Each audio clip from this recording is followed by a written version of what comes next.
if there was a soundtrack for Grace Point, what would have to be on it? What song? Well, I could tell you originally, we did have a song that was in the film. It was Salvation by the Cranberries. That was the closing credit song, and it cost way too much money. So Ah, it didn't make it in there. So we actually did wind up recording an original piece of music just for the film that a very talented artist, Devin Michael, she's a singer, put together. So I don't know if that answers your your question, but yes and no, but yeah, I mean to have something original, that's amazing. Yeah, she was that song is great too. we had a great score. That's something that gets complimented a lot is the music. And this is a good story of who composed the music. It's this guy, Theron Kay, who I met when he was 16 years old. And how I met him was I was on a shoot with a former NFL quarterback, Trent Dilfer. And he said to me, he said, "Hey, my daughter's boyfriend does music. Can you put any of it in your show?" And I'm thinking to myself, like, your daughter's boyfriend does music, 16 years old. I'm like, but I try to keep an open mind. And a kid emailed me and he sent me a link. And again, and I'm not expecting much. And I listened to the track. I'm like, wow, this is really good. And I'm like, you did all this yourself? Like, he's like, yep, I put it all together in Pro Tools. And I was like, what else you got? So he sent me some more music. And then it really worked out well. I was like, hey, I'm working on this show with Snoop Dogg called Snoop and Son. Would you want to do the open to the series? And he's like, definitely. So a senior in high school, he composed the open and did it with an Oh, orchestra and everything and put that together. Then he was on a baseball scholarship to Baylor. And I asked him if he wanted to compose all the music for a series I was doing on Fox, and he was working on it. And then he told me the end of his freshman year in college, he was failing out of school. He was like, I can't keep working for you, going and go to college and be on the baseball team all at the same time. And I said, I understood. He finished his work on it. And then we kept in touch. He wound up going to USC Film School. And he wound up doing all of the music almost for free in Grace Point because he said I helped get him his start in his career. So, you know, never turn your nose up at anyone. You don't know who the next big thing's going to be. And it's a cliche, but you meet the same people up on the way up as you do on the way down. yeah. And now, Sean and I are like old guys now, or getting older. Well, Sean's having a kid. He's doing things in reverse. But, when people reach out to you that are younger, and I think I remember this, you always remember people that treated you nice when you're a kid, 12, 13, 14, 15, 16, when there's nothing that they have to gain from it. They're just Right. cool. So when you become an adult, you remember those people. And I just did a shoot with this kid who got drafted by the Houston Texans in the third round. And he was a character on Coach Snoop, a series on Netflix that I did. And at the time he was like 11. And he asked me on the shoot, now he's 21. And he's like, hey man, where's that guy Jeff? What happened to Jeff? And I was like, oh, he's not here. He's working on something else. He's like, oh man, that guy, man, he got me Rocky Road ice cream. He's like, that guy, that's my motherfucking boy. I'll never forget that guy anytime he needs a favor. So here's this kid now in the NFL, and he just remembers that dude that bought him ice cream after a shoot when he. Wow. So be nice to kids. It Yeah. pays off in the end. As you say, you meet the same people going up as you do coming down. So there's so many people that have made that mistake of not being nice or not doing that and are definitely suffering for it. Sean will attest this. There's no small roles on a film set. Everyone is important. Everyone. And if the person driving an actor's set acts like a dick, it's going to put the actor in a bad mood when he arrives. The Yeah. person, your makeup artist, is having a full conversation with the actor. As Sean pointed out, the catering matters quite a bit. So your production assistant, if they're screwing up or they have a bad attitude, it can spread like a cancer. So every role matters. Everyone needs to feel a part of the team. And I've worked on a lot of sports projects, and I use the analogy of a team because I do think that's what it takes to make a movie. And if you look at any championship team, like who the Eagles won the Super Bowl recently, or the Oklahoma City Thunder, I guarantee you those teams throughout the organization are run well. It's not Oh, yeah. just the players are good. Their trainers are good. Their video team has it together. The medical staff, everybody's on point. And that's what it takes to win, in my view. Absolutely. What message do you feel that you hope the audience takes from this movie and goes home and just it resonates with them? What do you think, Sean? I think it's a story of redemption. You know, it's never too late to, you know, get better, recover. You know, you know, it's a story about addiction, struggles with addiction, and you know, it's never too late to get better. Rory? Yeah, I think you can always be the hero. I don't think it's too late to become a hero. And the main character, you know, feels like maybe a giant, you know, like a wuss, or he doesn't have the ability to do some of the things that he's challenged to, but he rises to the occasion. And I think, you know, Sean was a professional fighter, and I do believe there is a fighter in all of us. Sometimes you just have to tap into it, and sometimes you need someone to believe in you. And in this film, Brandon has people that believe in him with Cutter and some others. So he kind of taps into that reservoir. So hopefully it's first and foremost, hopefully it entertains people. And there was I don't know if you how about the uh there was somebody that came and saw the film in Charlotte that That's right. just been in the program, and the film meant a lot to them. Oh, Yeah, actually, that's been one of the most rewarding things is hearing from random people. Yeah, we had it played in a movie theater in Charlotte, and someone told me they traveled like 3 hours because it said some of the UFC fighters that appear in the film were going to be there.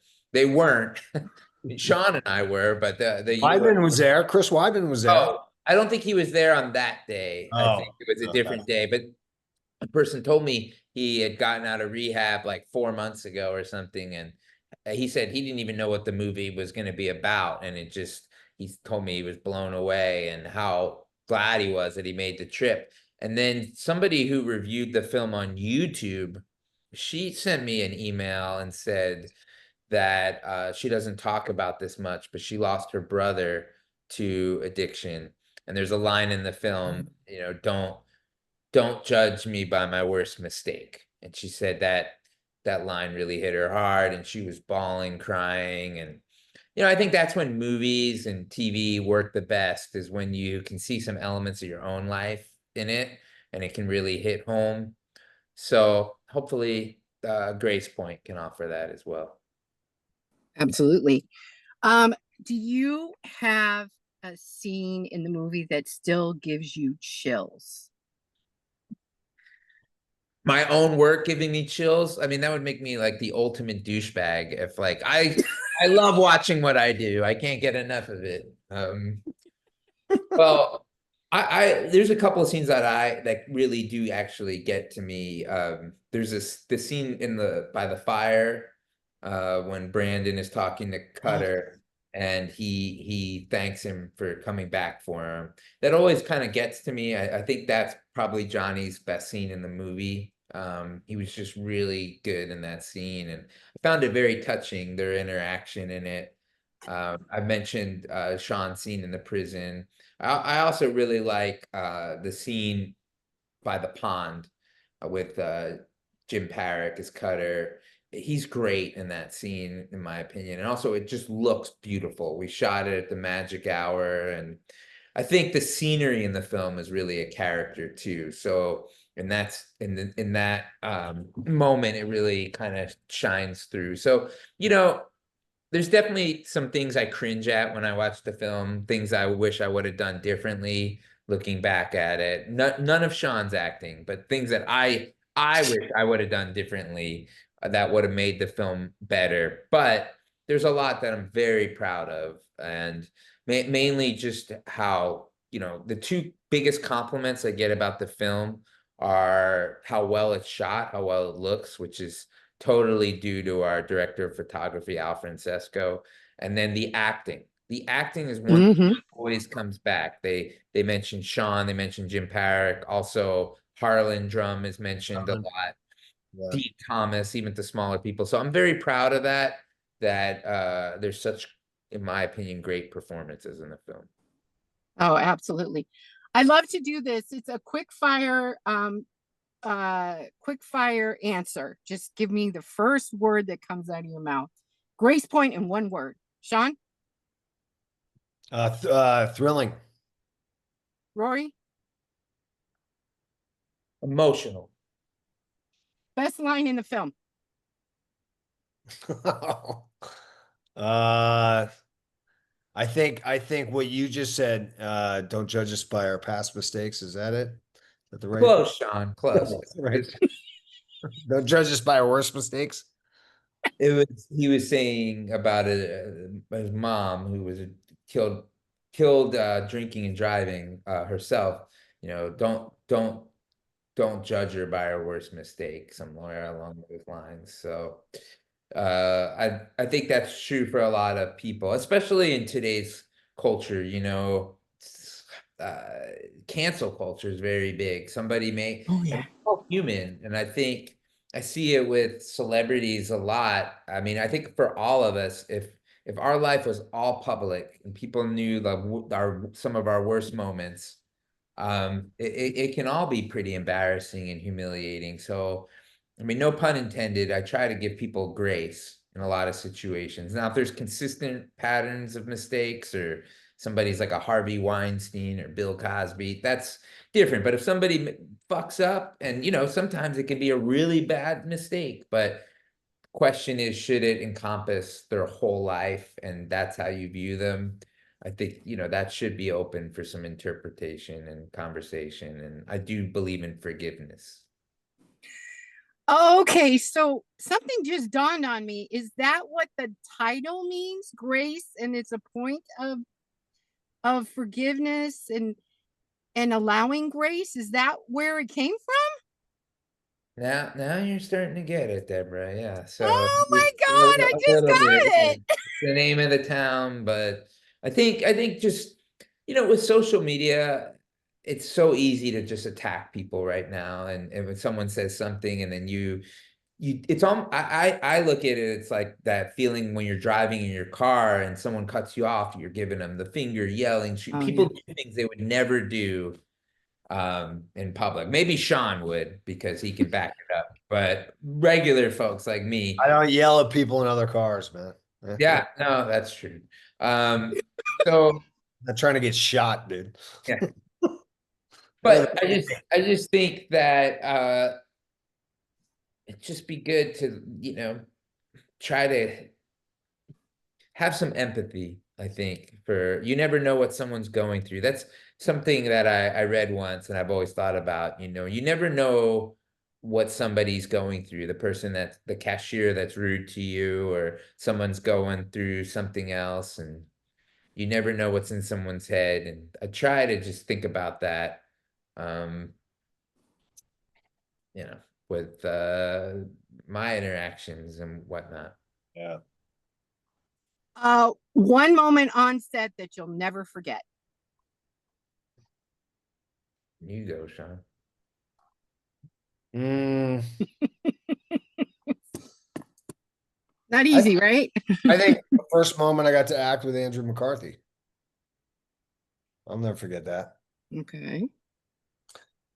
Uh, we had a scene that didn't make it, and we had someone who actually, I will not say this person's name because I don't want to embarrass anybody, but I don't think the guy read the script, and he was doing Rory a favor, and he played a part, and he played the part comedically, and it was just, the scene was just awful. You couldn't use it at all, and that was right when we first started shooting, and I'll never forget that.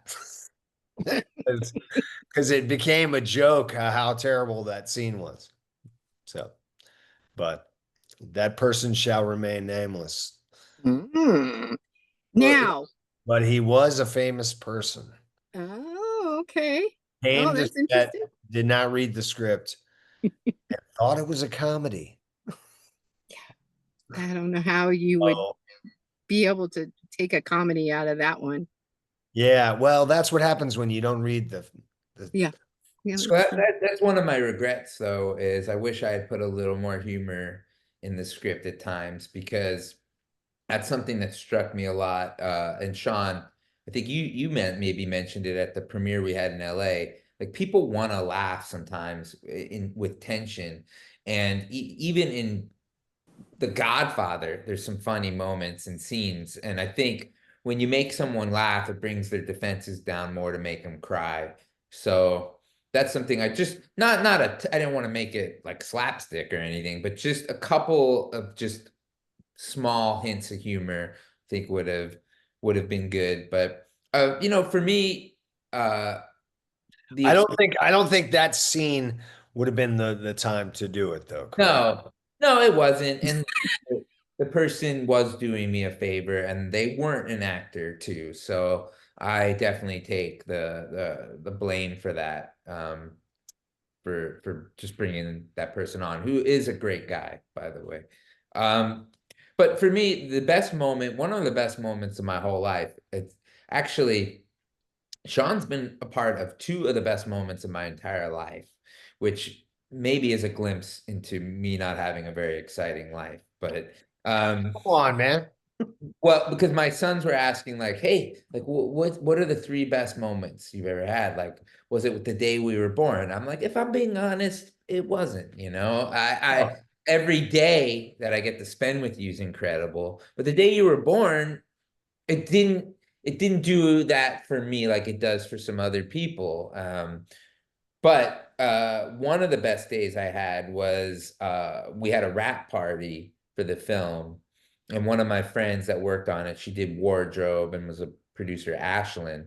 She got everyone to sign a picture that I have that's actually behind me over here, and gave a speech, and different people spoke and talked about what the process of making the film meant. So that, like, really touched me. And actually, two couples that are married met on set. So two marriages, including a kid, came out of the movie. Um, Wow. that wouldn't have happened. And then I got to meet Sean through the movie, and he's really become one of my best friends. He trained me for a fight that I had. I had always dreamed of getting inside a cage and having a fight. And I do a lot of work with the UFC. So I was producing a show that we do called Dana White Looking for a Fight. And on that card that we were doing in Denver, the fight card, I asked the promoter if I could have a fight on there. And he shockingly said yes. So that was a real bucket list. And Sean helped train me for it. Sean's a very accomplished boxer. And I went to LA, and then he came out to my fight. And that was for me such a bucket list item, to be able to make that walk and have a fight. And it was really a full circle moment for me. One of those things where I was like, now if I die, I have no regrets anymore. So, and Oh, wow. Sean was a huge part of that for me. And so Rory did great. He kicked a lot of ass. Did he? Yeah, it was great. It was a close fight. Rory he he took some serious shots in the first round, but then like a true champion, he came back in the second and third and won. Mm, Yeah. Rory, you're amazing. Sean at the Santa Barbara Film Festival, he gave me this big speech. We're sitting there talking, and he's telling me, he's like, you know what, man? I'm married to my career. I Mhm. haven't put in all this work to just get I've seen it. I'm not getting married. I'm not having kids. I'm all in on this thing, all right? All in. And then what, like 2 years later, I get a call. Like, what's up, dude? He's like, have you met Jasmine? And I'm like, wait, what? He's like, yeah, man, it's my fiance. And I'm like, wait, what? We're having a kid together. And I was like, wait, Ah, Sean, what happened to that whole speech you gave in Santa Barbara? He's like, oh, dude, I just hadn't met the right girl yet. But now I met the one. It's going to be great. I'm going to be a dad. It's going to be awesome. I was like, this right. guy just flies by the seat of his pants here. Sometimes you just need to meet the right one, I guess. Right. I hadn't met her yet. God dang it. That's true. I didn't know. I That's true. honestly didn't think I'd ever have kids until I met her, and I was like, oh wait, I'm going to have a child with you. All right. I finally met you. There you are, and there you are. She's Took me great. long enough, but I finally met you. Yay! Where can we find Grace Point? Grace Point right now, it's on Amazon and Apple. Those are the two best places to find it. Okay. It's pretty cheap to rent right now. I think it's like $2.99. So rent it, and it should pop up on a streamer by early next year. Oh, awesome. And where can people find you, Rory, on social media? I don't really do social media anymore. I kind of went off all social media, but I could give out my address if you want in Charlotte, if anyone wants to stop by and find me. But I do have a website, To his Rory. house. It's a very nice house. A lovely residence. Yeah, but I have a website which is Okay. rorycarf.com, and there's also Grace Point Film. Grace Point is on social media, and my Yes. son my son runs the social media account. I had hired a social media company, and my son does a better job than those guys did. I believe it. Yeah, Grace Point Film is the Instagram, and he's killing it over there, my son Tyler. And so check that out. Wonderful. GracePointFilm.com too. Oh, awesome. And Sean, where can they find you, hon? At the real Sean Kerrigan on Instagram, Okay. and Sean Kerrigan on Twitter, but I don't think I've been on Twitter in maybe a couple years. Yeah, I know. It's kind of a forgotten art. Yeah. Um, yeah, are you done with comedy now, Sean? For the time being, I'm just gonna concentrate on being a dad and my next TV show because I gotta land me a TV show here soon Oh, you will. for all the kids that I want to have. There's no greater joy, and I told Sean this, that I've had in my entire life overall than being a dad. It's the Mhm. gift that just keeps on giving and giving. My sons are now 16 and 19. Sean met my younger son, and it's funny, Tyler told me, Sean, just yesterday, because we just came back from the beach. We were all on vacation, and he said, man, he's like, we really have a good time together, you and me, huh? And I said, dude, you're my best friend. And Mm, that you and your brother are my two best friends, and my wife. And I said, there's no one else I'd rather spend time with than you. It's not any effort being your dad. It's the best privilege I've ever been given in my life. So Sean's in for if I could tell the Sean at Santa Barbara Film Festival when he was saying, I'm gonna be married to my career, what, no kids. I find that your career actually flourishes once you have kids because it gives your job a much deeper meaning. You're not just living life for yourself anymore. You have somebody else, a greater purpose. And I think Sean's future wife is beautiful, and he's going to yes. have a great kid. And I'm really excited for this next stage of your life, Sean. Yeah, me too, man. Thank you, bro. Me too. Me too. I've known Sean for, God, have we known each other for like 10 years, Sean? Yeah, probably 10, 11, yeah. Yeah, 10, 11 years. And this is the first time we've done an interview. Yeah. I love it. And Good. Rory, thank you so much for being here. It was amazing to talk to both of you. You guys are dynamic. And thank you for joining me today and for sharing the heart, grit, and truth behind Grace Point when I finally got the meaning. If you haven't seen the film yet, it's now streaming on Amazon Prime Video and Apple TV. Go watch it, support indie filmmaking, and experience the story for yourself. It's a great one. You'll walk away from the theater going, or your viewing of it going, oh my God, what just happened? They take you on a wild, wild ride. But it is so worth it. If this conversation moved you, make sure to like, subscribe, and drop a comment about your favorite movement from today's episode. As always, I wish you all the best. This is Deb with Media Night Radio. Thank you, guys. Thank you so much. It was a lot of Thanks, fun. Deb. Thank you. You're welcome. All right. Thank you. Bye.